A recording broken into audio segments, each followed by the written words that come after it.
ఆంజనేయ స్వామికి అరటి పండ్లు అంటే కూడా ఎంతో ప్రీతిపాత్రం. ఆంజనేయ స్వామికి అరటి పండ్లు ఎందుకు సమర్పించాలి అంటే, ఆంజనేయ స్వామి గంధమాదన పర్వతాల ప్రాంతంలో తపస్సు చేసుకునేవాడు. ఆ చుట్టూ అరటి తోటలు ఎక్కువగా ఉండేవి. ఆయన శ్రీరామ మంత్రం చదువుకుంటూ తపస్సు చేసుకునేవాడు.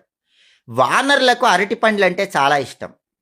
సహజంగా వానరులకు అరటి పండ్లు ఇష్టమైనప్పటికీ చుట్టుపక్కల అన్ని అరటి తోటలు ఉన్నా కూడా ఆయన గంధమాదన పర్వత ప్రాంతాల్లో అరటి తోటల మధ్యలోనే అరటి పండ్ల మీద ఏమాత్రం ఆలోచన రాకుండా శ్రీరామచంద్రమూర్తి గురించి కఠోర తపస్సు చేస్తాడు. అప్పుడు రాముల వారు ప్రత్యక్షమై, వానరులకు సహజంగా ఎంతో ఇష్టమైనటువంటి అరటి పండ్లు చుట్టూ ఉన్నా కూడా వాటి మీదకు మనస్సు వెళ్లకుండా నా నామాన్ని జపించావు కాబట్టి నీకు ఎవరైతే అరటి పండ్లు సమర్పిస్తారో వాళ్ళందరికీ నీ అనుగ్రహంతో పాటు నా అనుగ్రహం కూడా కలుగుతుందని ఆంజనేయ స్వామితో రామచంద్రమూర్తి పలుకుతాడు. అందుకే ఎప్పుడైనా ఆంజనేయ స్వామికి అరటి పండ్లు నైవేద్యం పెడితే ఆంజనేయుడి అనుగ్రహంతో పాటుగా శ్రీరామచంద్రమూర్తి అనుగ్రహానికి కూడా సులభంగా పాత్రలు కావచ్చు.